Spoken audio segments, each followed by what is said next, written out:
Welcome to All Gen Gamers, a podcast for people in video games of all generations. Starring Pete Dorr, Happy Console Gamer, Gamester81, and Jason Heine.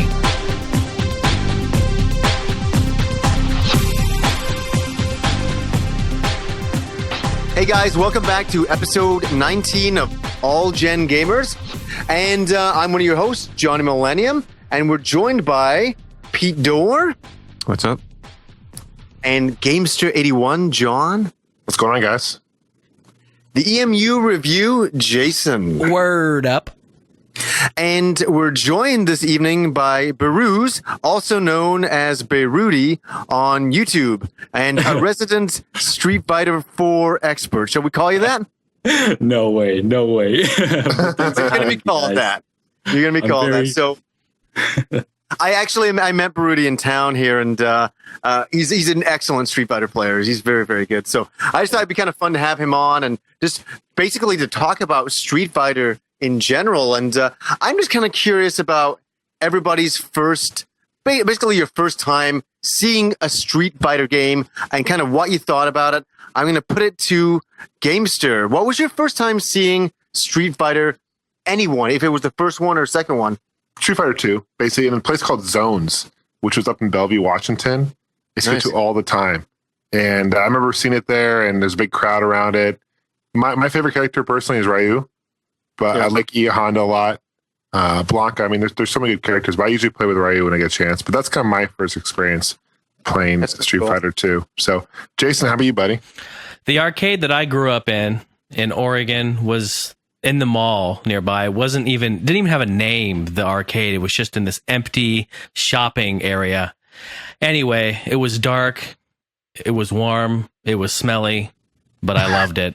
And I saw Street Fighter 2. That was the first Street Fighter I ever saw and played. It was in that arcade there. Character that I fell in love with, that I still play as today, is Guile. Nice. Yep.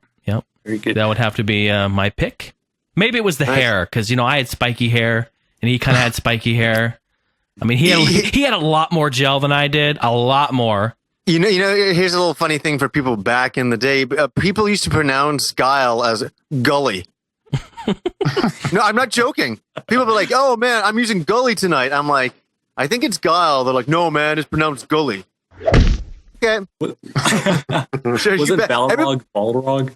Yeah, there's a lot of weird pronunciations. Ryu, there's all that kinds of stuff with the game.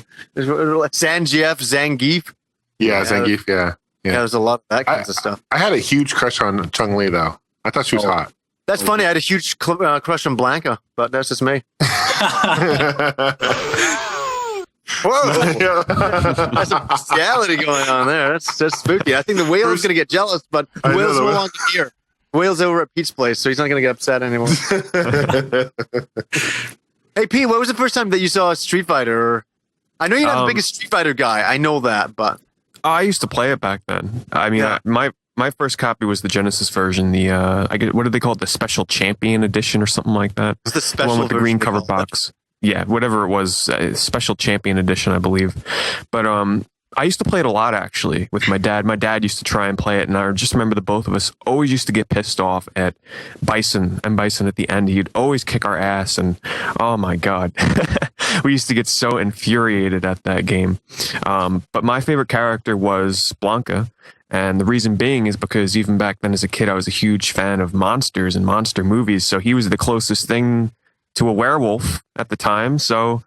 And I like green. Green was my favorite color. So there you go. And I just remember I had Street Fighter toys from the Street Fighter movie, and I used to play with those out in the backyard. And of course, my dog got a hold of him, and Chun-Li's foot got chopped off and everything by the dog. So I still got them, though. I still have them. That's hilarious. I remember those super kick, man. Yeah. I just remember those toys coming out for the movie. Oh, that was horrible. They were horrible. Oh, so hot. Speaking of movie, you guys ever watched? Have you seen the Street Fighter movie? Oh yeah, the first one. Yeah, I love it. Do you? Are you being sarcastic? No, I think did I mention this one time on the podcast? Did we talk about this? I think we did. We talked about Street Fighter the movie. Is that it's one of those movies I hated it when it first came out, and it grew on me over the years. And I just love. I get Rob Man to do this impersonation all the time of Guile doing that big speech to all the troopers And he's like, troopers. And he's like, we're going to go upriver and kick Bison's ass. I can't do the impersonation, but Rob can. And I get him to do the entire, speech, and I love it. I get him to do that maybe once every 3 months for me. We should have an episode where we just bring Rob on and have him do impersonations. That should be awesome. That'd be awesome. But he could do it. He could do a wicked Van Damme from that movie for sure. So I don't know. So Behrudy, what was your first time seeing Street Fighter? I know you're 18. You're kind of a 19 now, kid. 19. He's growing up so fast. But what was your first time seeing Street Fighter? Well, when I was born in Russia, and when growing up, there were basically two in our neighborhood. There were two sides. There was a Mortal Kombat side, and there was a Street Fighter side. And my brothers and stuff, they're obviously all older than me, and they were always part of the Mortal Kombat guys. And I always glimpsed at Street Fighter. I always looked at it, and I never really understood what was so amazing about it. Because looking at Mortal Kombat, there was all this violence, there were all these fatalities, all this awesome stuff we've never seen before. So it wasn't until many years later till I got to try Street Fighter and understand like how much strategy and how much mind games goes into playing it, because it's definitely, I think, one of the few games that takes the most amount of thought. So it's very deep, right? It's very deep. Yeah. But my character of choice is Chun-Li. Like Gamester, I'm totally in love with her. She is. Nice. The sound effects, and then many years later, played Street Fighter Alpha, and then loved the series ever since then. Nice. How about you, Johnny? I want to hear your story. You know what's really funny is that nobody's mentioned Street Fighter 1. And Gamester, you must have seen Street Fighter 1 back then. Oh, well, I played it on the PC Engine or the TurboGrafx. Yes. Yeah, they had this Fighting Street. The CD-ROM, yeah. That was like one of the first CD games ever made, yeah. Yeah, so I played that version, and honestly, I'm not a big fan of the first game. Of course not. It's totally different than Street Fighter 2. Totally different. Leaps and bounds. Well, it's kind of funny. Like, I remember back in the day, it was like Kung Fu. Remember that game? Oh, yeah. Kung Fu, Yeah. absolutely. Yeah. There's that kind of, so that was the kind of first fighting game I'd ever seen. And I was like, I was never any good at it, so I never really played it. But I remember some people being actually good at that game, and I was not so hot at it. And then, I'm thinking about Karate Champ. Oh, Karate Champ, yeah. That's the one I'm thinking about when I'm thinking back. Is that Data East, I think, arcade? Data East came out with that? Yeah. I'm not prepared for that one, but I'm just going from a hazy memory when I was a young kid. I just remember people playing that game, and I sucked at it. And then I remember going to... Yeah, it was tough, and I think the controls sucked back then. But you had the two joysticks, and one would control the legs, and one would control the arms, and there weren't buttons you push necessarily. It was just the two joysticks that you'd use. It was really odd controls. I don't think I ever understood it. You'd have to tap the guy out like karate. It wasn't like you could just like do like combos or anything like that. So of course not. It was odd game for sure. It was funny. So that's my first fighting game I kind of saw, and then I went to an arcade, and I remember there was nobody in this arcade. It was just dead. And I saw this arcade cabinet, and it said Street Fighter on it. And I was like, and I looked at the graphics. The one thing that did get me was the size of the characters were huge and animated really well and really colorful. Looked like kind of like anime, and that was kind of exciting at the time. I'm like, that looks awesome. But I didn't understand the game as well because you had a joystick, but you had two gigantic buttons, and these buttons were so big that what you had to do was punch the buttons. What? Did you guys know that? What? This is for the first one? one? You're talking about the first game? Yes, in Street Fighter 1, there was many different setups, but the common setup was the joystick and two gigantic red buttons, the size of your hand for each button. And they were like rubber.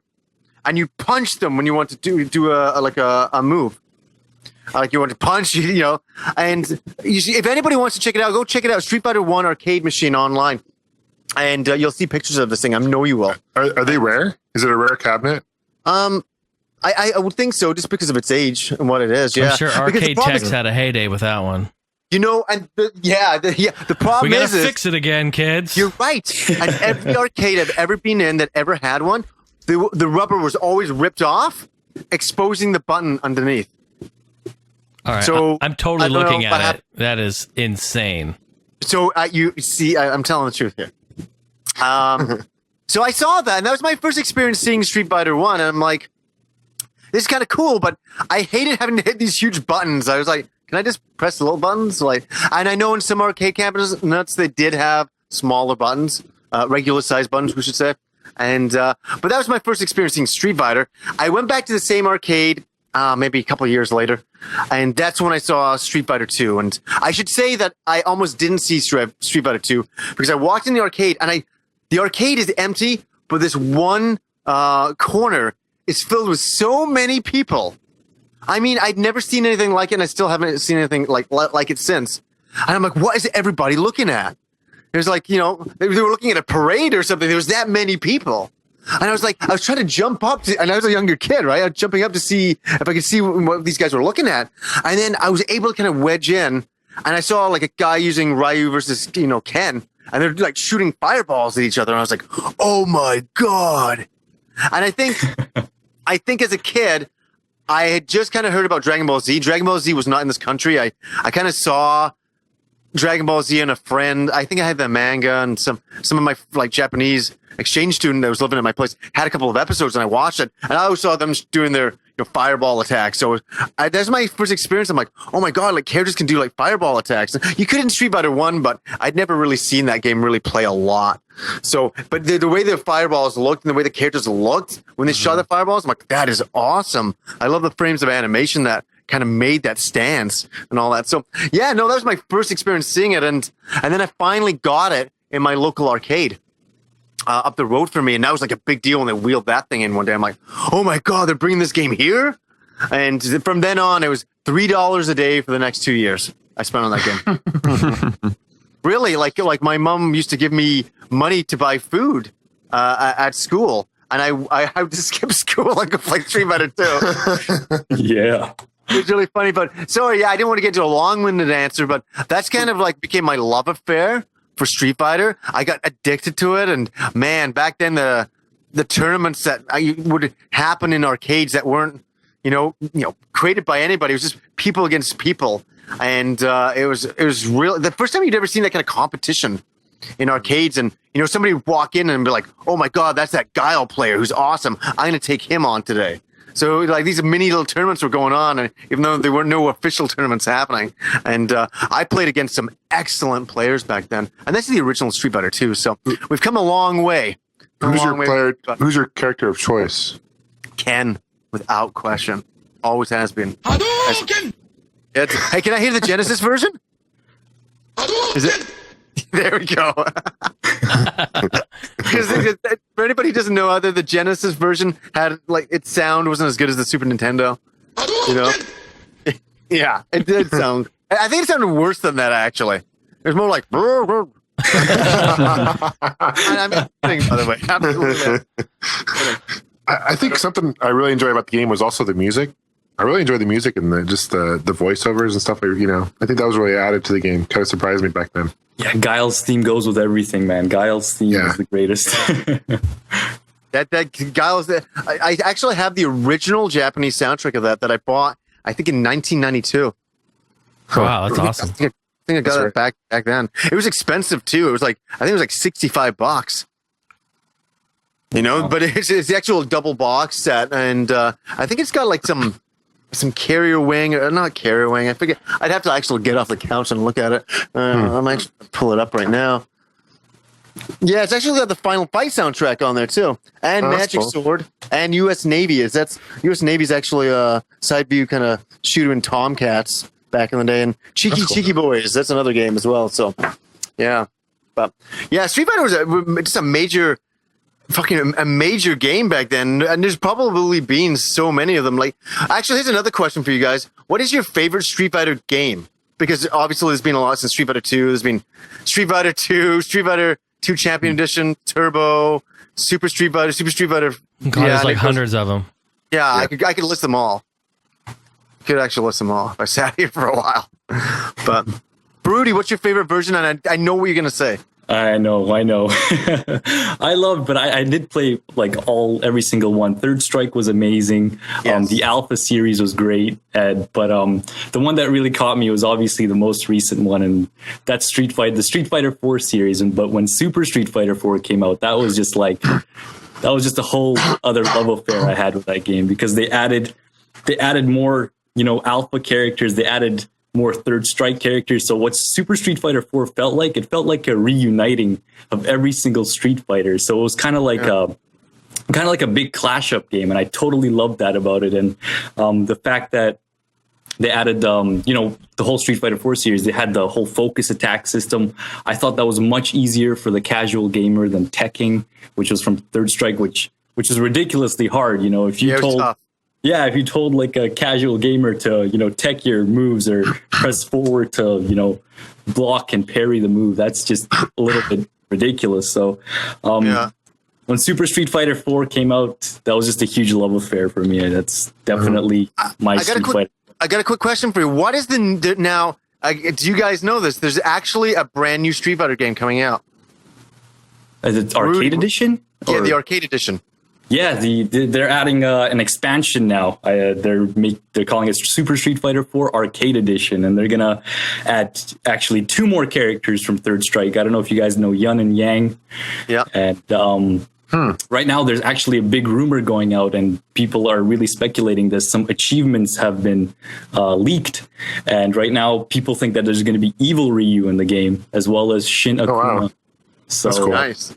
Isn't that unbelievable? In such a short amount of time, 3 retail releases for this game. That's great. Is this going to still be a disc, or is this going to be like a no, DLC? This is going to be DLC from what? Oh, DLC. Okay. Yeah. I was going to say, Jesus Christ. Yeah, I know. I would have been a little bit disappointed too. But they're actually making this is more changes in terms of frame data. They're making a lot of changes to the characters. Like, I've never seen this many changes been done. So, it's actually looking pretty good so far. I think it's going to be released in arcades next month, and then it's going to maybe hopefully come to DLC. Let's pray. So, how about you, Johnny? What is your favorite Super Street Fighter or Street Fighter? Yeah, you almost said it right there. You know what? I'm a big fan of Street Fighter 2. I'd probably say that's my favorite, just because I grew up with it. You're growing up with like Super Street Fighter 4 now. You're falling in love with that the way I did number 2. But I got to say the Alpha 2 and 3, I really big fan of. Oh, yeah. And I love Super Street Fighter 4. I think it's an excellent game. I'm learning on that game every day I play. No, I was listening to the podcast the other week, and you said that was your favorite game of this generation. That totally mind boggled me. I was like, wow, Johnny's in love with it. I am. It's so funny. We'll talk about me and your Street Fighter battles after that. Because that's another thing altogether. Pete, what about yourself? I'd have to say the Xbox Live Arcade version of Super Street Fighter 2, and the reason being is because I don't know if you guys remember the amount of hype that was leading up to that game before it released on the Live Arcade, and I was in with that hype. I'm like, oh man, this is going to be awesome to play that game online against other people. So just for the hype alone, I'd say that version. I didn't play it for that long. I probably played it for like a week or 2, and I'd go online, and every once in a while I'd get paired up against someone that would, well, I'd say by 70% of the time would kick my ass. But it was fun when I got paired up with a newbie, and we'd have some even battles, and there was a whole thing going on where everybody was using E-Honda and like abusing some kind of combo with him where it was like unwinnable. And I kind of get in on that a little bit too, just to have some fun with it every once in a while. The hand slap, wasn't it? Yeah, the hand slap. But no, I would say that I had a lot of fun with it, especially online, being able to play that online. Are you talking about Street Fighter 2 or HD Remix? Which one were you? Oh, good thing you brought that up. When Street Fighter 2 was first released, not HD Remix. What actually happened with HD Remix is like a day or 2 before Street Fighter 4 was coming out, I bought it, and I played it one night with one of my friends who's a big Street Fighter fan. He proceeded to kick my ass every single match, and that was the last time I ever played that game. I'd never touched it again. I hated Remix. Honestly, that was one of the biggest wastes of Microsoft points I ever used. I'm not really. I guess I was all caught up in the Street Fighter 4 hype at the time, but yeah, it was like 1,200 points too. I hear all the old school guys hate HD Remix, so I don't know. It sucks. I hate it. I just didn't like the style, the way it looked. I guess I wasn't a big fan of it. Not at all. What about for you, Jason? What was your favorite Street Fighter game? For me, hands down, it had to be Street Fighter 2. Definitely. And going back to what you're saying too, Johnny, it's like, that's the game I grew up with. I mean, that was it. That's what I played in the arcades. And when it was released for Super Nintendo, I was there with my brother day one picking that thing up. I mean, countless years playing that game. And I was always Guile, like I said, and I wasn't ever all that good at it. So I'd usually get my ass kicked all the time. But you know, it was just so memorable. You know what I mean? Like, you know, you're talking about the music is memorable, Gamester, you're talking about that. What about the levels? The stages were so memorable, weren't they? Oh, definitely. And I know that these stages went on to even ladder games. You know, they would carry over on some of them. Especially as you're talking about Guile's stage, you know, that jet in the background. I love that. Yeah, and then, like the hot chick standing around. I just thought that was so awesome. You know, as a young kid, I'm like, ooh, check it out. Well, Jason, you remember, like the characters in the background would be rooting for you, which is like a big deal in a video game. It's like, it looks so cool. It's like, wow, look at the animation in the background. Yeah, exactly. It's like when you do, they would be, wouldn't they? I remember that. They're all like raising their hands, like, yeah, go. It's like, are the girls rooting for me? Are they too? Okay, cool. Let's do this shit. It's cool. Nice. It was just, like, I think arcades were in a very stagnant period, and Street Fighter 2 just breathed brand new life into arcades at that time. And I don't think anybody remembers that. It's just like, arcades at that time were full, but just for playing Street Fighter, and then people would play the other games that were in the arcades. Yeah. Because Street Fighter was the draw. You know? And really another thing is when I would walk in there and I saw this game in the arcade for the first time, going again back to what you said earlier, Johnny, the game looked like a freaking cartoon. I mean, it looked amazing. Yeah. You know, we're dealing with like arcade games that were like pixels. Now I see this come through and I'm just blown away. It's, you know, the frame rate is solid. The colors are bright and vivid and the sound was incredible. Just mind blowing. Yeah, you're right. It just fresh air all through there. And just don't forget the controls are just spot on too. I mean, that made the game, the controls, you know? Yeah, an 8-way joystick and yeah.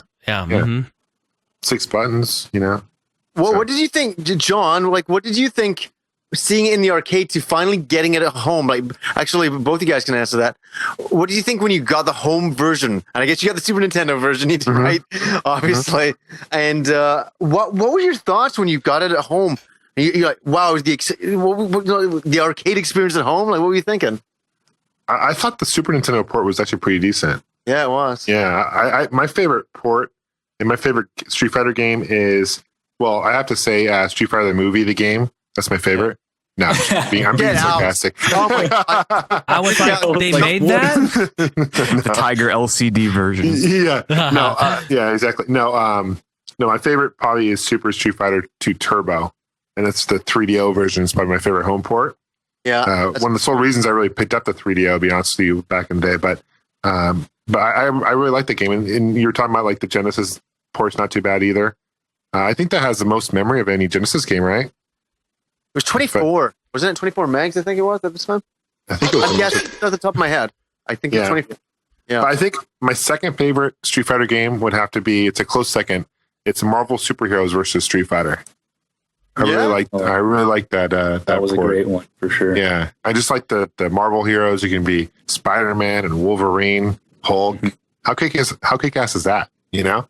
Yeah. So, did you play X-Men versus Street Fighter as well? How'd you like that one? Yeah, I do. I have that on my Saturn, Japanese Saturn. It's a good one. I got that too on this Japanese Saturn as well. That's funny. Yeah. It's great. What did you think? Sorry, Behrudy, what did you think though? What do you think about the Versus series?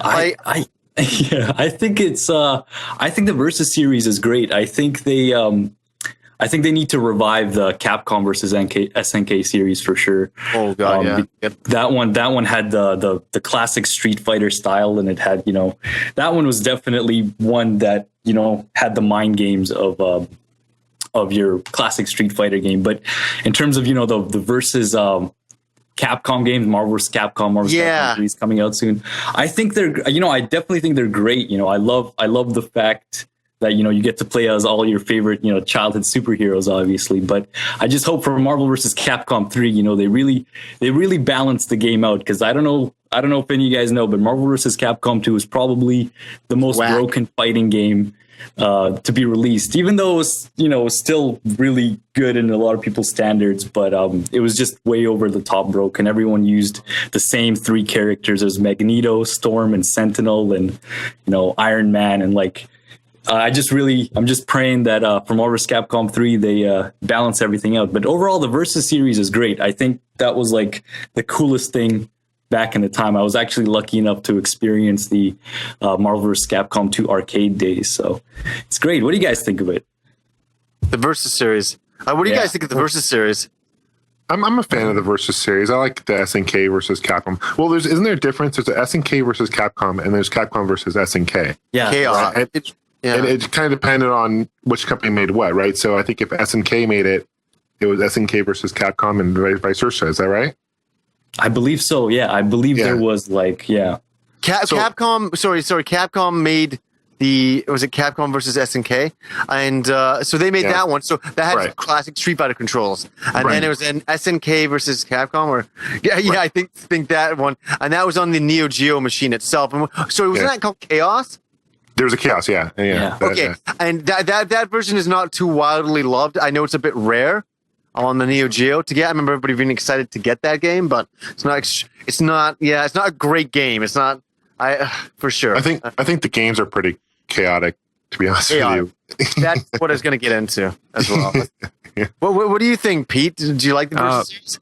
Oh, I played them a lot, actually, on the Dreamcast. I never bought them, actually rented them, and I played a lot of them. They were great because of, you know, for the type of person like me, it's excellent if you're a fan of button mashing or if you're into learning combos. So I was kind of a little bit of a mix of both, but it was fun because I had never played a fighting game like that previously, where you can pick, you know, 3 characters and swap them out. I thought that was pretty awesome. And I really haven't played them in the past couple of years. Just when they released it on the Xbox Live Arcade, I played it at a friend's house for a bit, and that was about it. So it's really been a long time since I played them, and without a doubt, I plan on getting Marvel vs. Capcom 3.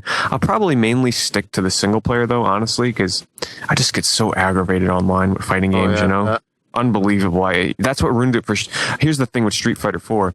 When I bought the game, I think I've mentioned this at least to you before, Johnny. You know, I played it for 7 or 8 hours straight that one day, and I was loving the hell out of it. And of course, what's his name? Abel got on my nerves, and the final boss, whatever the hell his name is, to him. Seth. Seth. Oh my God. Well, yeah, they annoyed me, but it was still fun. The second I go online, like I played the game online for like a day or 2, I was done. You know, and I started looking into the hitbox thing, and I'm like, okay, maybe I will try and get serious into this and learn one character and everything. And I was watching like the expert tutorial videos, and I'm like, this is totally not for me. And I just gave up on it and sold it. I can't believe you sold it. I know, I never sell games. But here's my reasoning behind that. All right, the game just came out. I paid, you know, $55 for it or whatever the hell it was, and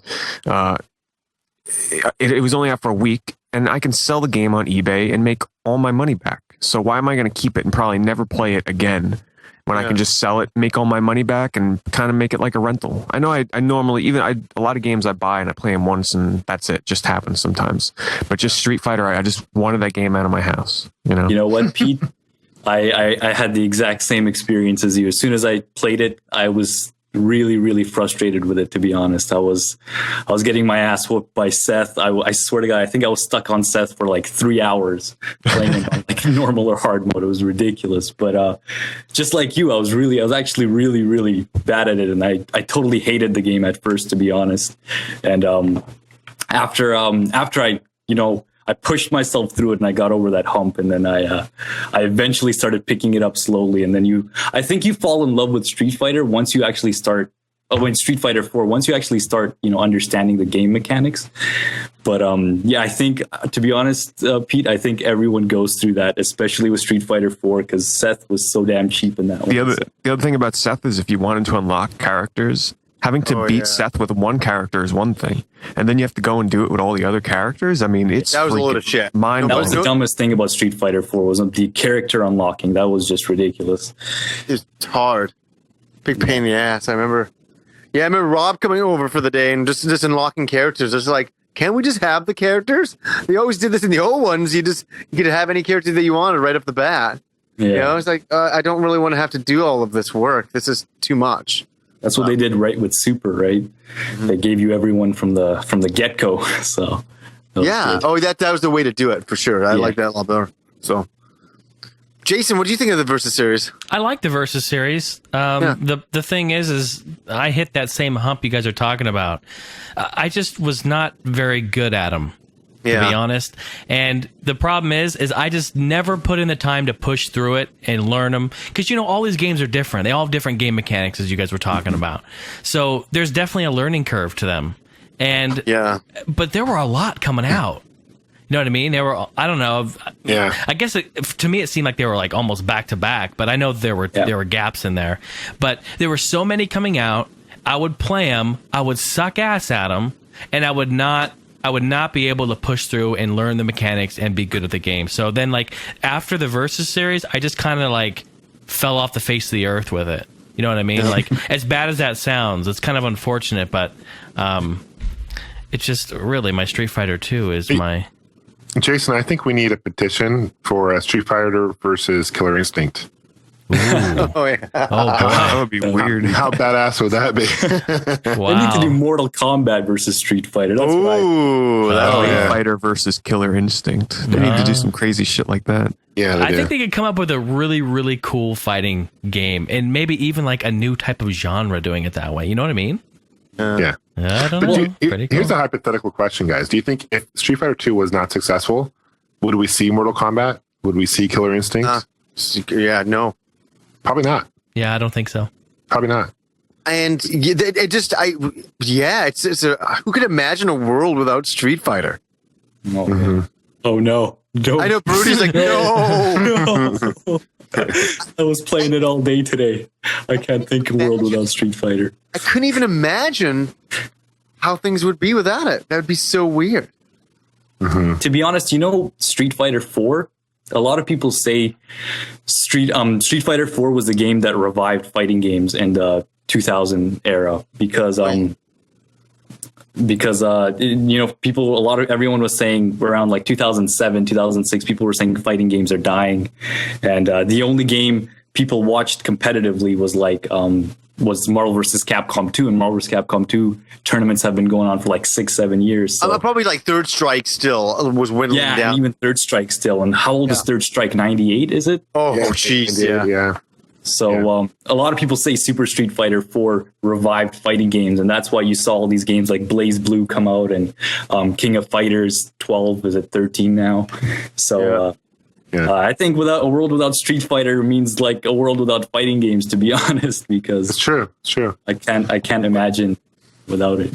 What was that? I just want to say is an excellent fighting game. That was actually, I just want to mention, that was like one of the few fighting games where I actually learned the game mechanics, and I was actually really competitive online with that game. You know, I took the time to learn one character. I stuck with Arakune, the black blob thing with the white mask, and learned all of his moves. I watched the developer tips on how to, you know, combo with him and all this kinds of stuff, and I actually got really decent at the game. And that excellent game. I never bought Continuum Shift, the sort of semi-sequel.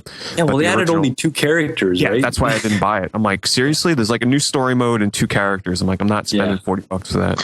That's horrible. What was that game that Capcom released? It was a Street Fighter game. Once, you know, Virtual Fighter hit, you know, it was really popular with 3D fighting. Oh. And it was a Street Fighter 3D. Street Fighter EX? Oh, yeah. Oh, my God. Terrible.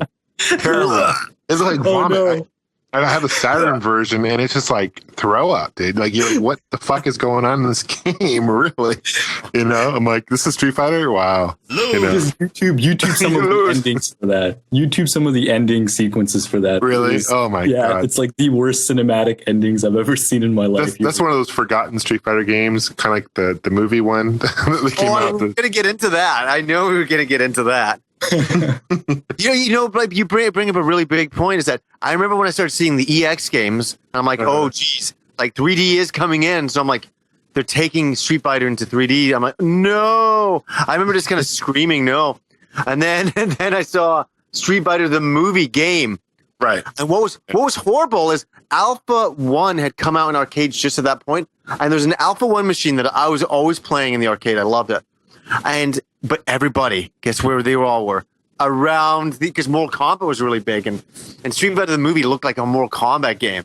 You know, everything they could have ever wanted. It's Street Fighter, but it looks like Mortal Kombat. For American people, anyways, they love this stuff. So everybody's around this game playing it, and I remember I almost had a tear going, "No, we can't go in this direction. No, it looks so horrible. This is digitized, terrible characters." I was so scared about it. I love the cartoony look of Street Fighter. I didn't want to lose that. So, Johnny, were you ever a Mortal Kombat guy? Were you ever into the series while playing Street Fighter? in the arcades, you remember, as you said, there was two sections, the Street Fighter guys and the Mortal Kombat guys. I remember when Mortal Kombat came out, there was a huge lineup around that game to play it and do all fatalities and all that cool stuff. Yeah. But I remember looking at it as a distance, and I always said, no, I'm a Street Fighter guy. I like Street Fighter better, but I did like Mortal Kombat. I thought it was cool, but I was never very good at it. Yeah. You know, I could never pull off the fatalities. I could never do that. It drove me nuts. People would be ripping off my head. I'd be like, fuck you. Like, I want to do that to you. Oh, yeah. I saw fights break out in my arcade over that shit. Oh, I bet. Oh, yeah. There's nothing worse. Nothing worse than that. You know, it's like rub salt in the wound. Well, I always thought, this made people be like, oh, my God, no. But in my mind, I always kind of had a little fantasy that I would have loved a Street Fighter game to come out with finishing moves. And I don't mean like ripping Ryu's anus out of his ass or something. I'm not talking like, I'm just talking like maybe like some kind of fun way to end your opponent without, that isn't like bloody or gory, but something kind of more fun. Yeah. What do you think of the ultras in Street Fighter 4 now? Do you think those are kind of like finishing? You know what? You got a point. That's what I kind of look at them as, although they're supposed to, they're created for a comeback, but I don't know what you think. Yeah, they're definitely comeback attacks for sure. Yeah. I think they're good, but yeah, like a fatality or something like where you do something extra, like something funny on your opponent. Street Fighter's always like you're smashing the guy up and doing all this kinds of stuff, but it'd be kind of funny to do like funny moves and for ending moves or something. I don't know, just something different, different. But fun times. It's interesting about Mortal Kombat. You kind of mentioned that is the character Johnny Cage is actually based off Jean-Claude Van Damme. Jean-Claude Van Damme. Oh, is it? Yeah, actually, the history on that. Oh, sorry, John. You're probably going to get into it. No, go for it. Go. I was just going to say, and then, Kano is based on the Terminator, and Liu Kang is based on Bruce Lee, which is interesting, So they took different characters, and obviously the whole concept really came from Street Fighter. It was really influenced by Street Fighter 2 and success. So it's kind of interesting. Yeah. Was that what you were going to say, Jason? Yeah. Well, a little bit. I was actually going to talk about Johnny Cage when you brought that up. Yeah, go ahead. Actually, Jean-Claude Van Damme was actually cast to play that role originally. Okay. And he was in the middle of filming a movie, so he couldn't do it. So they had to recast it. Yeah. It was supposed to be a video game at first based off of Jean-Claude Van Damme. Like based around him. Mm-hmm. Yeah, kind of like Shaq Fu, which went horribly. But don't you dare knock Shaq Fu. But yeah, that's a good point. That's what it was supposed to be. And another interesting fact about Mortal Kombat, just real quick, is the character who played Johnny Cage, the actor, also played Sub-Zero and Scorpion and a whole bunch of other characters in the game. Wow, that's interesting. Yeah, awesome. We need to do an episode on Mortal Kombat. That's a whole other episode. Yeah, Get over here. Get over there. I got lots of sound clips for that. Yeah, be good. Sonya, she's my bitch though. she's my bitch. She's your what? She's your what? That is the greatest comment that has ever. She's my girl. Oh, she's my bitch. It's a beautiful. Oh, yes, Gamester. Yes, you have gained a lot more subscribers now. You've leveled up. Yeah, you're gonna have a whole new following. This is awesome. So, just moving on here is that just to know that Behrudy actually does you do like basically. Do you want to say they're training videos? What would you like to call them? What would you like to say? I do like when I first started. I started doing like actual like tutorial videos, and I was showing people, this is light punch, this is medium punch, this is heavy punch, and I just showed people, like the basic tactics on getting beating your opponent, and very simple stuff just to introduce people to the Street Fighter series. But what I do now is I basically do a live session where I basically sit down, and people are loving this right now. Just people watching me play Street Fighter, me playing online and just like trolling people and hitting random and just messing with a lot of the characters. So you do that? Sorry, because I watch those. You do those live? Yeah, I do those all live. What do you do those over? Like, how do you do it like live on what medium? What do you mean? Like, I do them like you what do you mean, like the website I use, or? No, I'm just like, do you do it like Justin TV or? Yeah, Justin. I use Justin TV. Oh, okay. So that's what I was just asking. And then after that, I just posted up to my YouTube channel. For the first few times, I didn't actually stream it live, so no one was watching me at first. But now I'm actually streaming it live on Justin TV, and people just suggest what characters they want to see me use, and I just mess around and have a good time. And while I play, I try to put some input into it and try to tell people what I did wrong, what I did right, just so they, learn a thing or two about it. Because I noticed that most people today, they know like Justin Wong and they know Daigo, and they watch all this tournament footage and they see the gameplay, but they don't really understand what's going on. They don't understand, the mind games that are going on, or what they're looking for, whether they're playing footsies, whether they're, trying to bait the other opponent into doing something. Because Street Fighter, there's a lot of mind fuck. That's just what's going on. So that's what I try to teach the opponent. Teach my viewers to learn, is just that those basic concepts. So it says on your YouTube channel, your company is Machinima. Are you providing videos for them as well then, or how's? Yeah, I provide videos for them. I do commentaries, and that's where I started out actually doing Street Fighter. They actually asked me because they saw me do one Street Fighter video. They're like, "All right, can you? You're pretty good. Can you teach people how to play? We need a lot more Street Fighter content on." So nice. I decided to, just do little tutorials. And from there on, I wanted to actually stop doing Street Fighter videos, but people kept on asking me to keep on doing more and more. So I've actually... you're so good at it. Your commentary is really fun. It's really hilarious to listen to you. And you know what? And people watching you will just start rooting for you. Like, they just want you to win, for sure. You become like the local hero going, come on, he can do it. Especially, I was watching that one match of yours the other night, and it's just like down to the last second, and you picked some random character. And just for you to see you win at the very last second with some random character against a player that was really good as well, that was fun times. So I really like watching. Yeah. I have a good time doing it. And as long as people are learning and like people are actually, because I get messages like people telling me that they're doing their homework while watching me play live. So it's like, it's a good feeling knowing that, there's people supporting you while you're playing all these random characters. And it's just having a good time, as long as people are upping their game and leveling up, as people like to say. So I gotta say this. I think I'm a fairly good Street Fighter player, and I had Behrudy over here, and we actually had quite the session that afternoon. Remember that? Like playing that. Oh yeah. I don't know how many games we played. I think we played like 20 games or some ridiculous number. Johnny is very. I'll tell you guys this right now. Johnny, I can tell he is very competitive, and I can tell he played Street Fighter a lot just from his game, because Johnny has some really good reaction time. Like, I try to cross him up and I try to fake him out all the time, and he'll always catch on. Like, he's very like, I can tell that he's very Street Fighter trained. So I'd like to say, this might sound stupid, like Street Fighter solid in the old school ways. Yeah, I really know Street Fighter 2, and I think if you understand Street Fighter 2, the basics and how to block and how to do all that kinds of stuff, and don't jump all the time, yeah. Like just keep it cool and all that. If you know how to do that stuff, you'll do fine in Super Street Fighter. You'll do fine. But the thing when I play with you, it's like we play Street Fighter 2 arcade style, so I'm not allowed to throw you. Remember, I always pissed you off, accidentally throwing you. In the old days, here's an old Street Fighter story. In the olden days, if you were in an arcade and you were playing somebody and you threw them, that was a great insult. Totally was. Completely agree. I know. I Thank saw you, Johnny's face, and Rob Man was watching. He was like, "Oh my god, Behrudy! I cannot believe he threw him." I was like, "Oh no!" I remember that.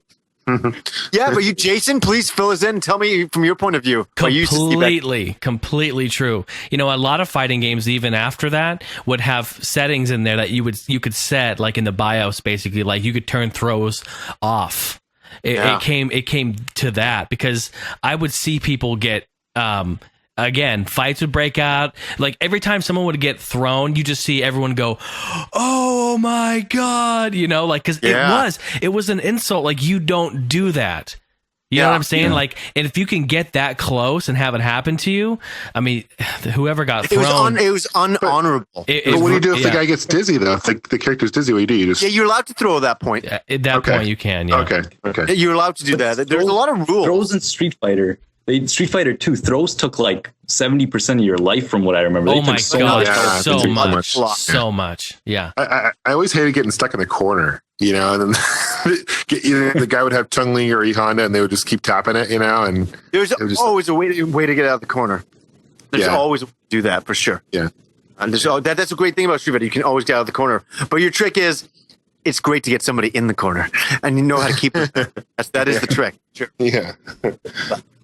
I was gonna say, but yeah, no. So, anyways, like I remember, if I was in an arcade and I accidentally threw somebody, I would let go of the joystick and I say, "Sorry, you know, get your free throw on," and that character would throw me back. No, wow. That's ridiculous. Wow. You know, No, there it's was- that serious. That's there no was an shit. It honor is that system. serious. Yeah. Mhm. It used to be hardcore. Like I'm not joking that. I used to go up to an arcade up by myself called Lester's Arcade. And it was a big deal because you had to drive there. So, you're That's my young. arcade. I Yeah, lived right across deal. Lester's. That was an adult arcade. And no, but when you get there, like I'm not joking, but there were so many, especially in Vancouver, we have a huge Asian population, but it'd be a lot of Asian gangsters. A lot. And I'm telling you, if you're in there and you're throwing, you're going to get beaten up. I am not joking. They're going to throw you. I've seen it. I've seen it. Oh, I'm telling you, I saw some. Jason's saying as well. Yeah, Like, it's this stuff so really true. happened. It's not a joke. It's Wow. true. Yeah. And it wasn't like in our part of town. I went to Las Vegas. I saw the same stuff happen. You know what they do too? The people at the arcades, let me tell you exactly what they do. They come over, they grab the two people that are fighting, they throw them out, they shut the door, and they beat each other up on the street or in the parking lot. I cannot tell you how many times I saw that. They're like, "Get out of our arcade. We don't care what you do. Get out in the parking lot and figure it out. And you're not coming back in." That's what they And do. so it's sort of street fighting, literally. Literally. Yeah. Literally. It's street fighting. So I can't. You know, it's so stupid of me. Like I just can't take that side of myself out. Yeah. The honor system about throwing will be with me till the day I die, and I don't give a shit when anybody says about this and that. I can't let the throwing thing go. So when I'm playing against somebody and they throw me, it pisses me the fuck off. Especially when they don't give a shit. They don't even know. And I'm boiling. I'm so angry. I'm like shaking. And like when somebody like they win by a throw, and they're like, "Yeah, I got you." And I'm like, I'm so mad. So I said, you know what? Do you know what's really funny? When I said to Behrudy, I said, "Let's play without throwing." Man, that changed the whole game right there. Yeah, it was totally different because Super Street Fighter 4, it's like It's about throwing throwing. is kind of like your mix-up game, right? And it's not like Street Fighter 2 or even in Third Strike. Throwing was considered very cheap in Third Strike as well, but in Super Street Fighter 4, it's like it takes about like 8% of your health or something like that, very low amount for a throw. And the fact that, you know, sometimes you gotta really, you know, mix up your opponent, so you have to go for a throw. And the opponent in this one actually has an option to tech a throw. So if you know they're going for a throw, you can actually press throw at the same time, and you will actually move away from each other, and they'll cancel the throw out. So it was really hard against Johnny. And then when we started playing Street Fighter 2 style, it was like this whole different world for me. I had to really change my game up. The one thing that you were getting me on, and you were breaking my game, and I realized that my game had become broken near the end of our matches there, was that you were breaking into me. And I don't know how you're doing it. Like you talk to me. Like, I mean, like I'm That doesn't defending. sound very good. It's the mind games. Street John. Fighter It's the mind talk. games. Gamesters. Okay. But, no, I'm Like, what's defending. going on? I'm defending, and he's breaking past my defense. What I started doing against you, I started basically in Street Fighter, you block high or you block low. Right. And when you're blocking low, you're blocking all the sweeps and stuff. And almost every character, they have something called an overhead. And an overhead is something that will go through a low block. So the person would have to block high to block an overhead. I hope I'm making sense here. That is crazy. Even see, there's so much technique to that game. That's nuts. So that's what I was doing against you. I noticed that you were always blocking low. So I would get in on you and I would start doing overheads on you, and you would have to start blocking high. So that's what used to throw off your game. Okay, what's it like? What's an overhead for Ken then? Like, I'm just trying to understand this because Ken's overhead is forward and heavy kick. So he does like a dashing kick, and it kind of goes like an axe kick. And isn't that the medium kick? No, the medium kick is like it goes straight, but then the heavy kick will actually like fling out like an axe, and that's his overhead. For Ken. So somebody's defending low, it'll break through that. Yeah, if someone's defending, Unless they're pulling back and doing the what would be a standing defense. Yeah, exactly. There you go. So I have a question about your fighting style. Do you guys only use power, like the strongest kick, or you actually mix with medium and light punches and all that? I mix it up all the time. You got to mix it up. You have to mix it up. Yeah. Big time. Yeah. Yeah. I'll let Behrudy say it. Oh, okay. Well, it's just basically like, you know how there's a light kick, medium kick, and heavy kick. Right. Basically, depending on the one you press, the light one will come out faster than the heavy kick, but the heavy kick will do more damage than the light kick. Right. So let's say two people jump up in the air. One person does a heavy kick, one person does a light kick.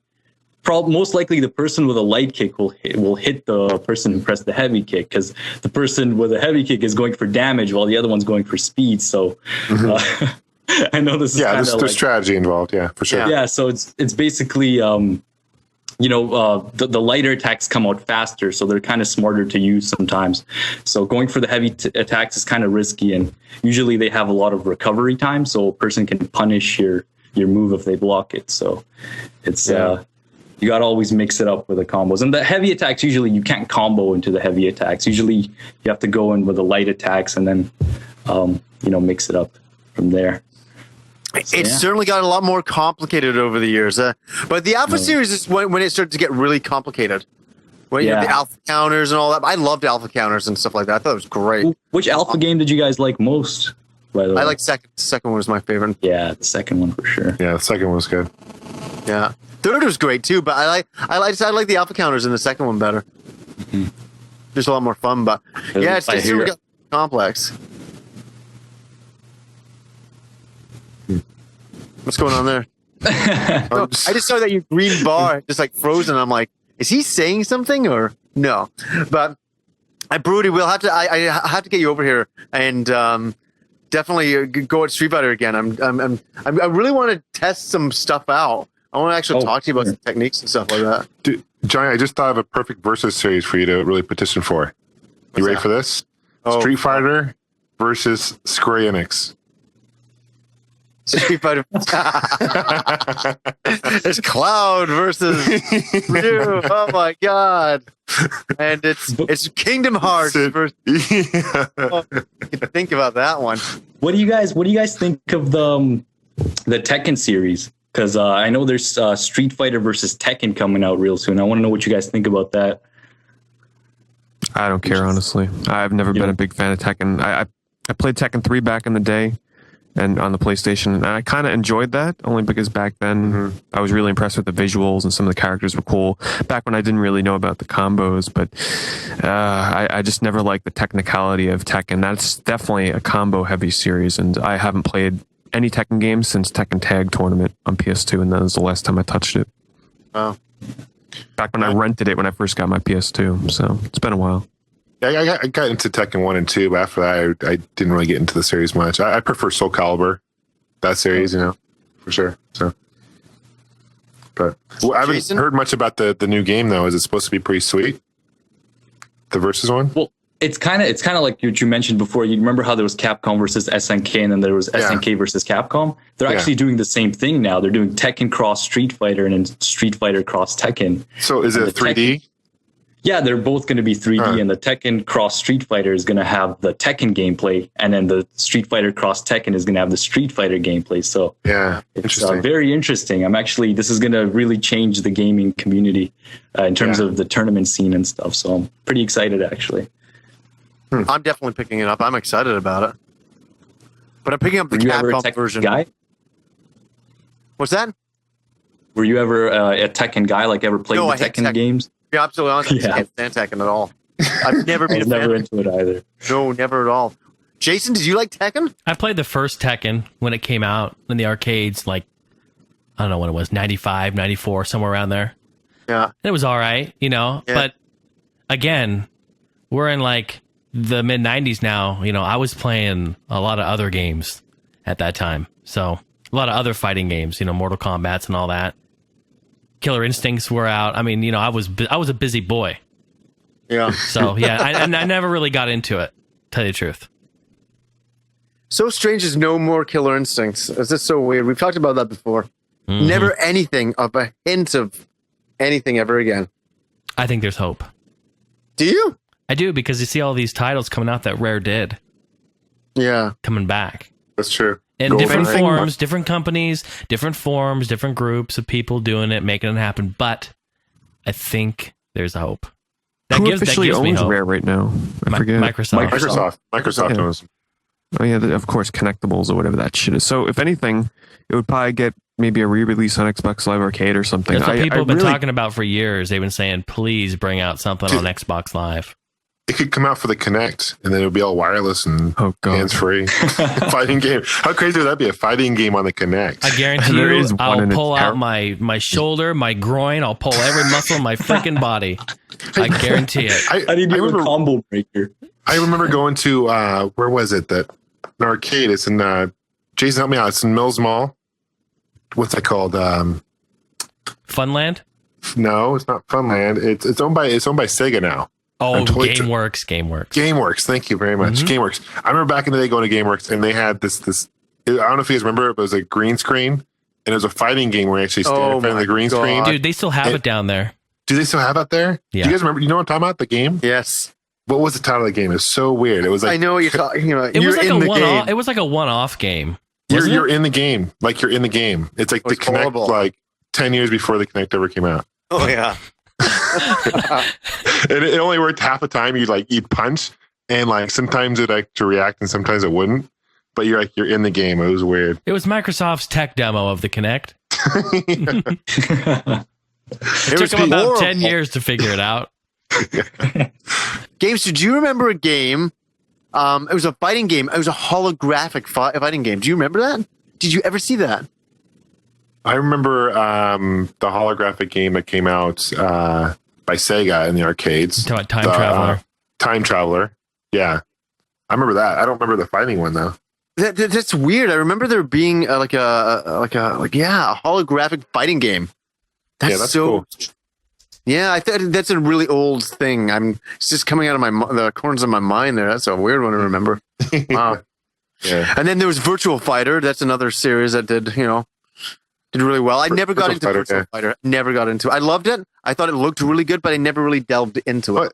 It definitely revolutionized the fighting genre, though. Really, it brought in the 3D aspect of it all. That's the first one I can remember that was in 3D, at least. I think it was the very first 3D fighting game of all time. Yeah.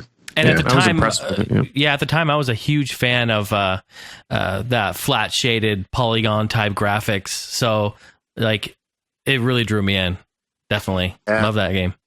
And then the replay when you kick someone out of bounds, it plays like 3 or 4 times and stuff. You're like, oh, that's badass, dude! Look what I did. You know? Completely badass. Yeah. There was always from different angles. That's what. Yeah, cool. different angles. Yeah. That's some classic Sega AM2 right there. Good stuff. Yeah.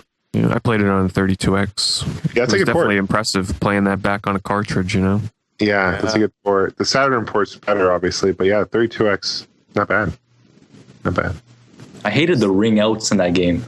That's the only thing that bothered me about that game, was just the fact that you can ring out someone and get him out. And Soul Calibur has that too, but it's a little less. But I think the Soul Calibur series is definitely good. So Soul Calibur versus Street Fighter. You never know. You never know. You never know. Coming out. So. Nice. The whale's been kind of quiet this episode. Is he just chilling in Pete's room? Pete's bed. That's why. Does he want to come out and talk or not? I guess he's kind of I don't let him run loose like Johnny does. He holds him. Smoking on the bed and all this kinds of stuff. No, smoking on the bed. He makes me tea in the morning. I kind of like that. You let him run loose, see what happens, bitch. Pete is a real control freak when it comes to the whale. He's very, very intense with the whale. And the whale's having a whale of a good time over there, that's for sure. Nice. All right, guys, we have come to the part of the podcast where we answer your questions. We are lucky today because we are going to be doing some audio questions. Yay! Don't forget to send them in to contact@allgengamers.com where we will answer them. Give a hug, give a smile, slap a whale. Slap a whale. Don't be slapping Pete's whale like that. He's going to get upset. What's up, all Gen Gamers? This is Brendan, aka XStarnickX on YouTube. Here's the scenario. Your house is on fire. Assuming your family members and pets are okay, what is the one thing you would grab from your gaming collection before you ran out the door? Personally, I would grab my copy of A Link to the Past autographed by Miyamoto, but I'm looking forward to hearing your answers. Love your podcast, guys. Keep up the great work. That's a good question. Pete, what would you do? What would you grab? it is. I don't know. It's such a hard question. It's 'cause, like, very hard. if you put yourself in that situation, I honestly don't think I'd really be concerned about grabbing stuff from my room. You know, it's like, honestly, like, what can you grab that's that much value to you that, I don't know, one item? Geez. And it would go like this. Oh, shit, the house is on fire. And you got it right there. Yeah, and then you run grab out. something. It's not like, gee, should I bring this game or this game or this It's here? not like, in a couple minutes, the shit is going to start burning down. Pete, I would have thought you would have picked the wine glass. I was gonna say that, but I guess I would. It would either. I was gonna say originally my laptop or my computer or something, but that's not truly, I guess, gaming collectible. That controller that you had throw up in or something like that? Oh, you forgot about that. Let it burn. Let it burn. There's actually two things I acquired recently, but I don't want to mention them because people are very. They love to search on eBay for completed listings, so I got to keep them a little bit secret. Yeah, I got to wait. Gotta wait 2 months before I can mention them. But I guess I'd say, the wand glass signed by Yuji Naka and Takashi Iizuka. Yeah, that's good. What about you, Gamester? If I were to pick one thing, I'd probably take that'd be up there, but I'd probably pass that over, and it'd be hard to because that's pretty rare. But I go with the Nintendo M82 unit that I have, display unit. Yeah, you guys familiar with that? Yeah. So you did a video on that, didn't you? I did a video on that. Yeah. So the reason being is because it's very nostalgic to me. Because growing up in the Seattle area, there was a Nintendo store. I don't know if you guys remember Nintendo stores right now, but they were in malls. Yeah, I do. They were really cool. And yeah, I used to go there all the time. They had about 4 or 5 of those M82 units hooked up, and you could play Nintendo games. So it was just like very nostalgic to me. So to get my hands on one was really cool. So I'd probably pick that. So how about you, Johnny? Oh, geez. You guys all had some kind of answer. I don't really have a good one. Your Street Fighter 2 cabinet, you're going to start lugging that. You know what? That'd be so hard to get out. My body's burning and I'm pushing this cabinet out the door. I mean, you're kind of ridiculous. But I'd probably say, oh, man, it's so hard to say. Like, to be honest with you, that's an easy answer. I'd probably say Phantasy Star. But, like, really, in the end of the day, I could let it all go. I think we all could, too. I could let it all go. I wouldn't really care. As long as I'm alive, that I could buy all my collection back another day, type of thing. But I'd probably, if I had something that is sentimental, that's irreplaceable, gaming-wise, probably the character sketch of Justin from Grandia. That's like a one-time gig to get that. Get that artist to draw that for me at Anime Expo back in 2000. That was incredible, and it's a really good picture, and it's actually signed to me, which I really like. So, the funny thing about that artist is he doesn't do that. He never just does sketches for fans. That doesn't happen that way. So I kind of lucked out. So that would definitely be my thing. Jason, what about yourself? I'd burn in the house. I'm not leaving. I would strap myself in and go down with the ship. No, honestly, I don't have a good answer for this. This is way too difficult for me to answer. But again, there's nothing in my collection. No, there are lots of things in my collection that I cannot replace. But I think that speaks for all of us. I mean, yeah, we say we could replace it, but you can't really, you know? Yeah. I mean, what are the odds of finding some of the shit we have? You know, second to none. So, yeah, I don't know. I don't know what I'd grab. I'd probably just, wherever I am, if I'm in the studio here, or if I'm in the game room, or I'm in the bedroom, or just whatever is nearby, I guess I'd grab. I don't know. I mean, I have some rare stuff, you know, like I have my Mr. Backup, you know, Z64, which is pretty rare. I don't know, but that's not sentimental enough. No, it's really not. It's just a really cool and rare device. But how about your copy of Mad Max? Yeah, you can't live without that. What I would do is I would get out of the house. I would wait for the fire to be at its hottest, and I would chuck that fucking thing back in the house. Make sure it burns to the core. You'd make a s'more out of it, huh? When the fire department shows up, I'd be like, "You guys, wait a minute. Wait Don't a minute. Go in there. Give it about 5 minutes. I'm waiting for something to cook." It's probably the thing that started the fire. You probably lit that shit on fire to begin with, and that's probably what caught the house on fire initially, right? Yeah. Well, yeah. When you're trying to keep warm, man's got to do something to keep warm. So I don't know. That doesn't really answer it, but great answer, Jason. I would tuck myself. I would get inside my Killer Instinct cabinet, lock it up, and just sit there. You don't have a Killer Instinct cabinet, do you? Yeah, he's 1 and 2, don't you? I've got 1 and 2. The cabinets, dedicated cabinets. Yeah. You didn't know that? We've talked about this. Jason, no, I just had the old the versions on the home systems. Wait, no. Do you have any videos of this? No, I don't. Dude, I have Killer Instinct. I have Mortal Kombat 2. I've got Virtua Racer. I've got Tetris. I've got all kinds of crazy shit. I thought you did a video where you showed your Killer Instinct collection and your cabinets. I showed some of my collection, but I did not show my cabinet. Well, I showed pictures. Yes, you're right, Pete. I showed pictures, but not actual video. Right. Well, you know what the hell you got to do after this crap. Come on. I want to see some of these cabinets and stuff. That's cool. Yeah, that's cool. Wow. Okay. That turned into a good answer. Yeah. Behrudy, how about you, buddy? Yeah. This is a hard one, man. Like, because for me, it's not about, you know, the cost value. It's more of the value to yourself, right? Just whether it was that very first copy of your favorite game that you played, or so for me, I don't know. I have this little box filled with all my Metal Gear Solid merchandise and games. So I don't know if that's cheating or not, but it's all in this like compact box. I would totally run out of the house with that thing. What's funny is he's prepared for a fire. Yeah. He's ready for it to happen. His lead box. It's like, we don't need like a survival kit. We don't need like first aid kit. We just have a little box with Metal Gear stuff. It's like a fireproof black box he's got all this stuff in. I think the trick is to build your house or my wooden in that box. Yeah. Nice work, man. The box is made out of. Nice. All right, kids. On with the next question. Hey, all you guys at All Gen Gamers. Fellow YouTuber LMG Gaming here.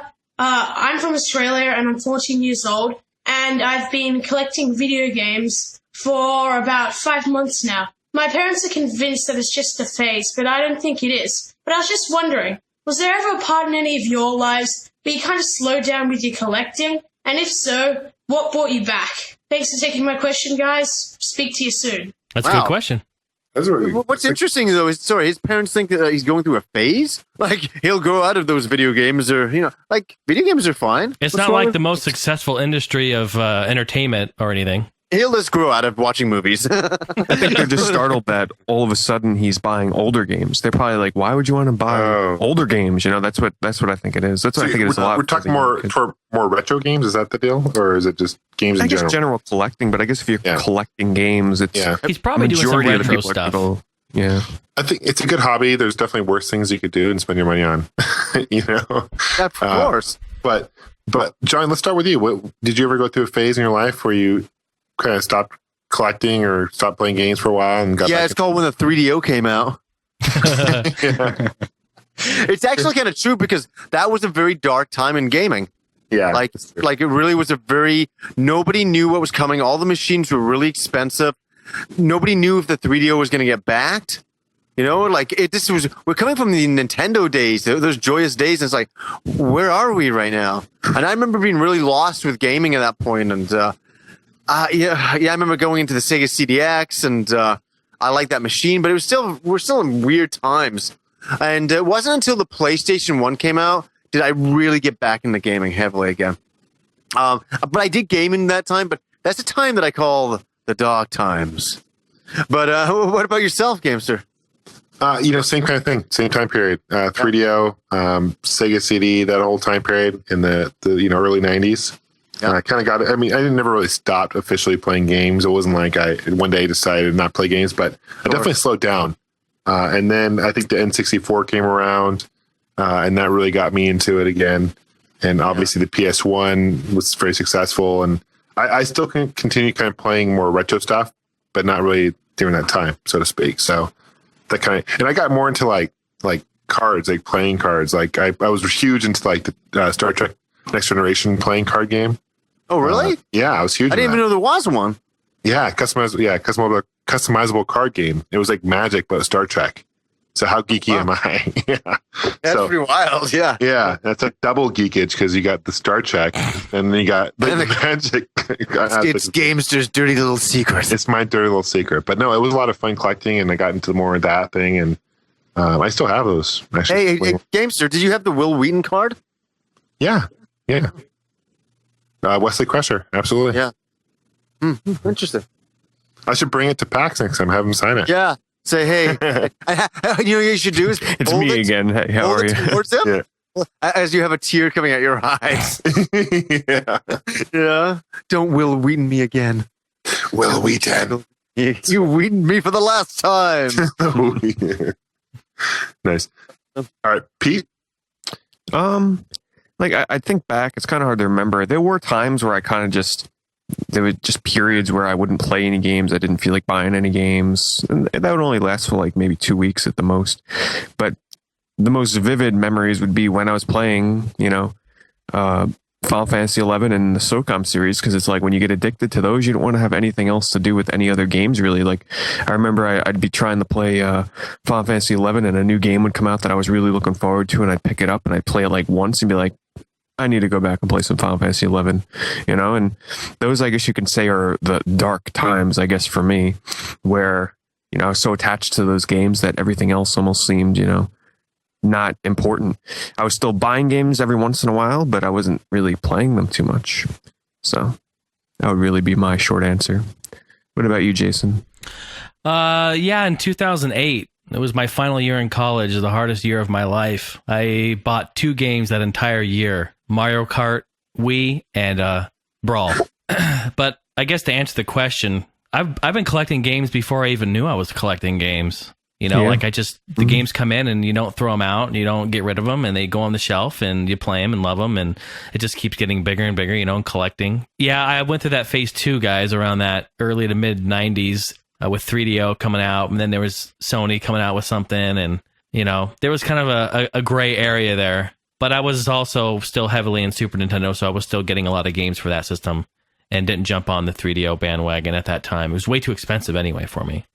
Yeah. But no, I mean, to answer his question, if you love it and you enjoy collecting and you have a pleasure in these games, then I mean, I don't see how it can be a phase. It's just if you really truly enjoy it, then that's what it is. But yeah, I don't know. Yeah, it's interesting that you bring up the point about not realizing you're collecting at first, because I felt the same way. Yeah, you don't think about it. When you buy a game, you have it, but then you never get rid of that. Some people do, though. See, that's the thing.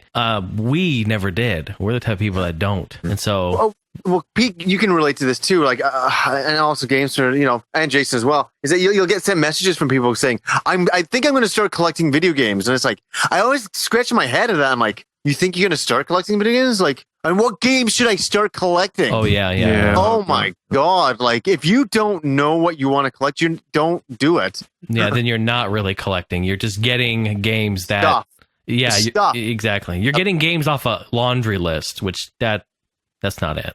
There should always be a reason. Like for me, I'll just throw this out there.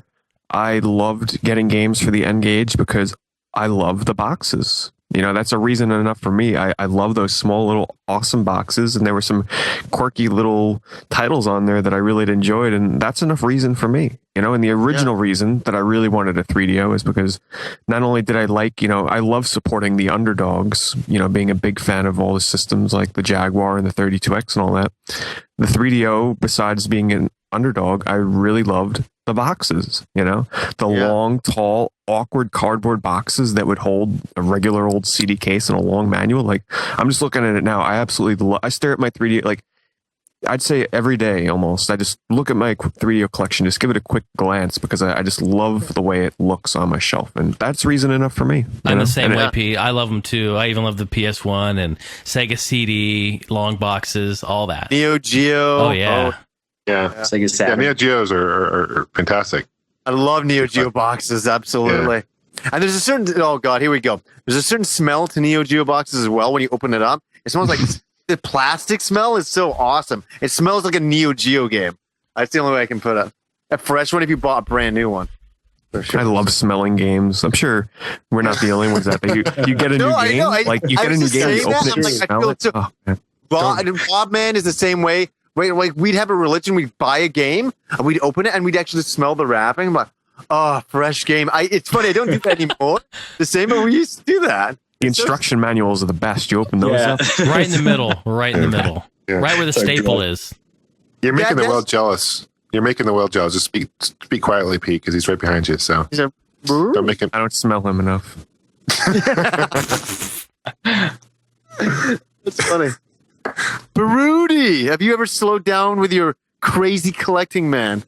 I probably when I was moving from Russia to Canada, when we were first here for the first few years, I totally did not game at all. And then, you know, that was probably my little dark time, is those few years when we were first settling in here. And then finally, my brother had this Japanese friend at school, and he was selling a modded Japanese Sega Saturn.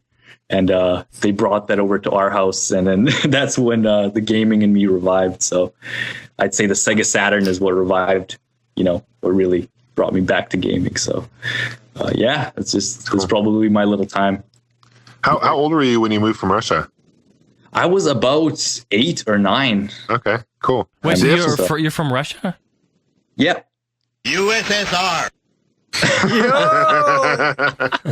That was awesome.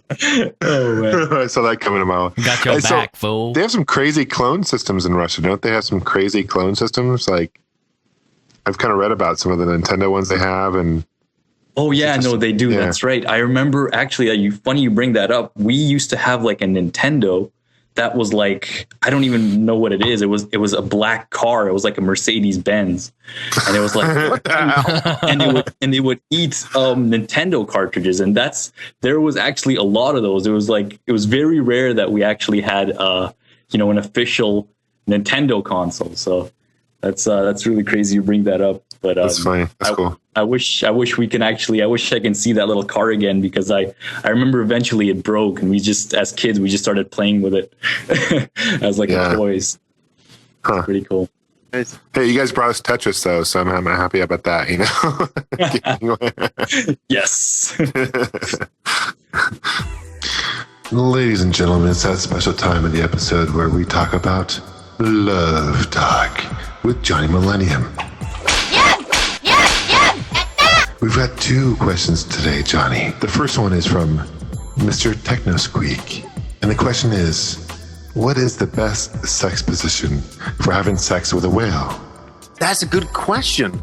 That's a really good question. And my first answer would be say, just to do underwater. That way there's actually no position. But anybody who's experienced with a whale will know you need a waterbed.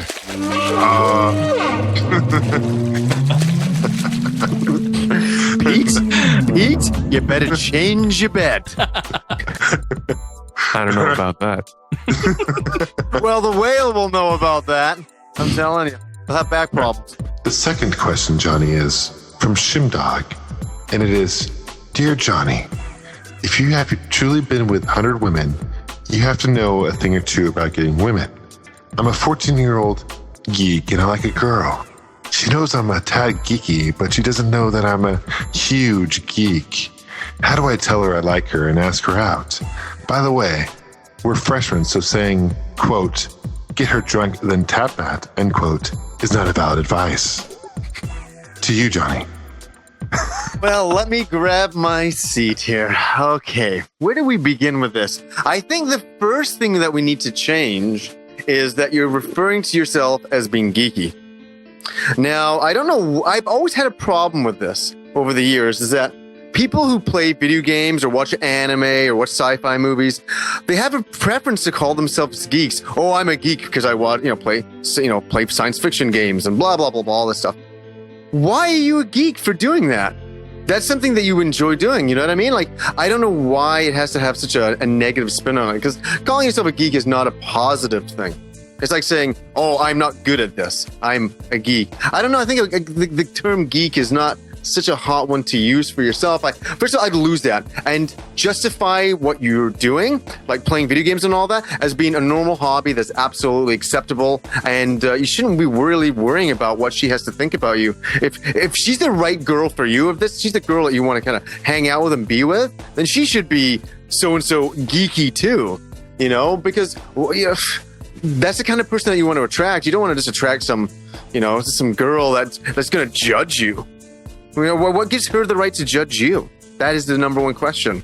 Why do you feel that you have to, hide your hobbies from her for her to accept you? So that's the first thing that I would do. The second thing, if you actually do like the girl and you're worried that, I can't understand this, that you're worried that she's going to think that you like video games and like anime and stuff or whatever. Like, that's just wrong. This is a problem with this girl to begin with. Maybe you have just like an infatuation with her. Maybe, but I'd stop calling yourself a geek. I'd embrace your inner geek, if you want to call that, and accept it and say that it's completely right to be into those things. Tell her that, no, you know what? I like this stuff. That's too bad that you don't like it. But be cool about it. Be cool about it. You don't have to be negative about it to her. But do you guys, honestly, I'm going to call this out to you. And I'm going to bring it outside of the box of Johnny Millennium Love questions. That what do you think about this question? I think this is a very interesting question in general. Jason? It's a fantastic question, Johnny. That was amazing. I agree with everything you just said. Yeah. To be quite blunt about it, every girl I've ever been with, every single one of them, they were not gamers. Mm-hmm. But being around me and hanging out with me through the years, they became gamers and they appreciated games. They didn't know anything about games.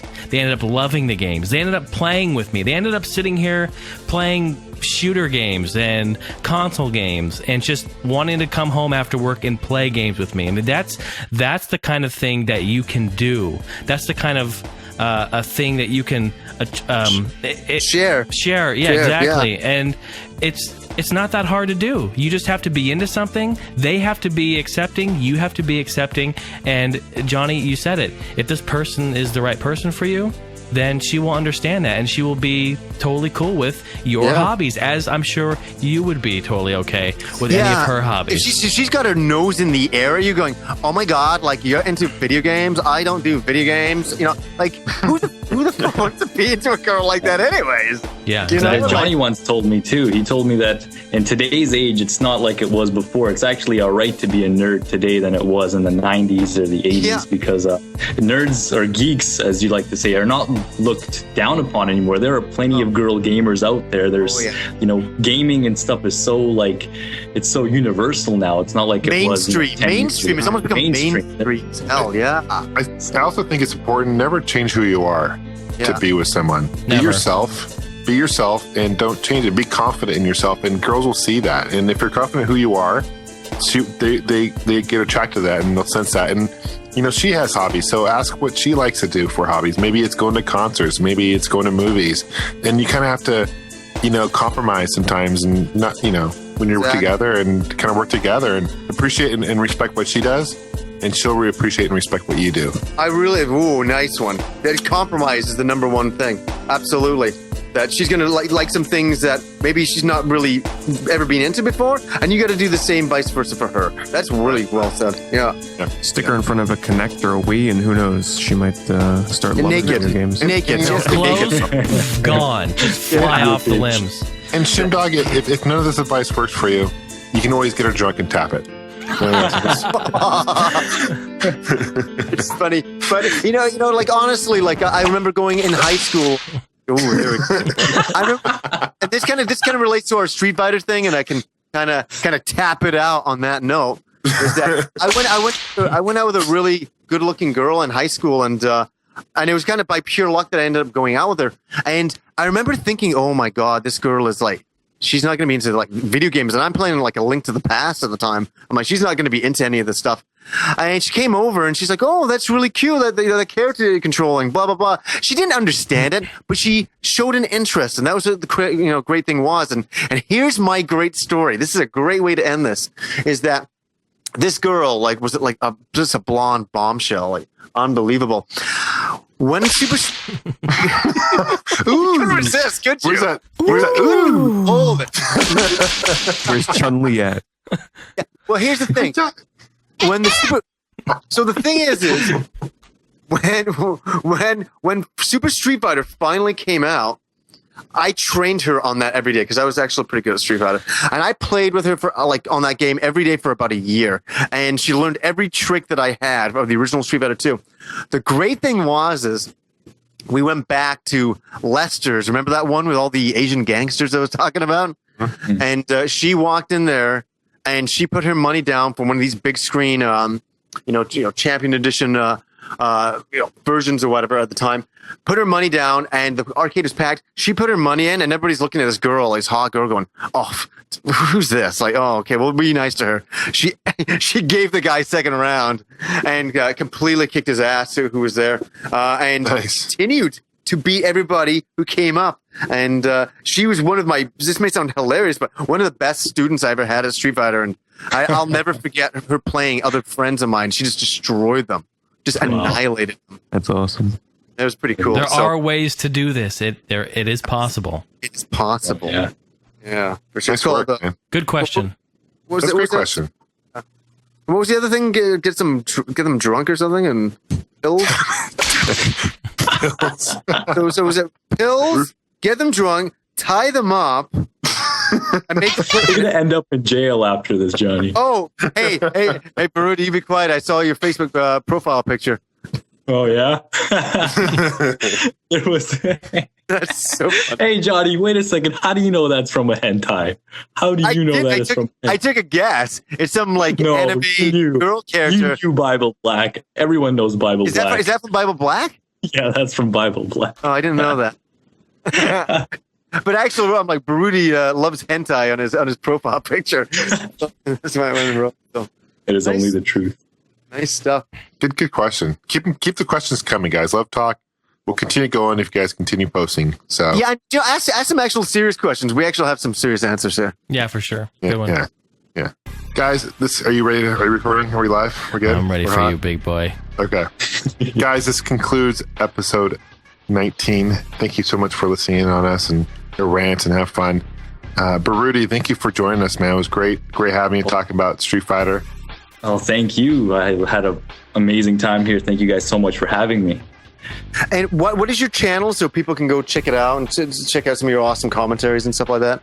It is youtube.com/Behrudy, BEHRUDY. Yeah, it's fun. He's got some fun videos. Gotta go check it out. You have a Facebook page, it sounds like, and yeah, it's all hentai on there. So yeah, I have a Facebook page. It's exactly the same, facebook.com/Behrudy. So go check out his hentai pictures. For sure. Meanwhile, you like 10,000 people all said to add you on Facebook now. It's funny. Guys, we'll talk to you soon. It's been fun. Yeah, thanks everybody. It's been real. Yeah, take care, guys. And as Johnny says best, until next time.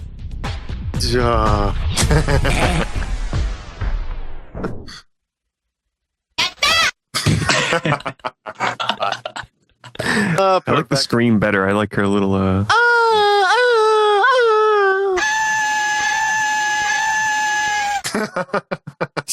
It's like they have the same thing, but they lower they change the what would you call that, Jason? Pitch. Like, is that they say the pitch to just make it go lower and lower at the end, so it has the illusion of going lower or something. It's weird.